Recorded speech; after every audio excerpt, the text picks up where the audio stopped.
ఈ సంక్రాంతి తర్వాత నేను కూడా ఇక జిల్లాల బాట పడతాను. ఇనిషియలీ ప్రతి బుధవారము గురువారము బహుశా జనవరి నెలాఖరు నుంచి మొదలు పెడతాను అనుకుంటున్నా. ప్రతి వారం బుధవారం గురువారం నేను కూడా జిల్లాల్లోనే పడుకుంటా. ప్రతి పార్లమెంటు ఒక యూనిట్ కింద తీసుకొని నేనే అక్కడికి వచ్చి నేనే బస చేస్తా. బుధవారం అంతా కార్యకర్తలతో 3 కాన్స్టిట్యున్సీసు, గురువారం అంతా మరో 4 కాన్స్టిట్యున్సీసు కార్యకర్తలతోనే మమేకమయ్యే కార్యక్రమాలు, పూర్తిగా కార్యకర్తలకి కేటాయింపు చేసే కార్యక్రమాలు చేస్తాం.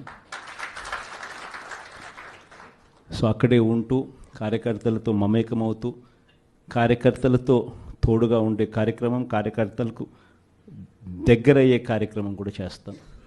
దాంట్లో భాగం కూడా ప్రోగ్రాంలో పేరు కూడా కార్యకర్తలతో జగనన్న పార్టీ బలోపేతానికి దిశానిర్దేశం అనే కార్యక్రమం పేరు కూడా పెట్టి ముందుకు తీసుకొని పోతాం.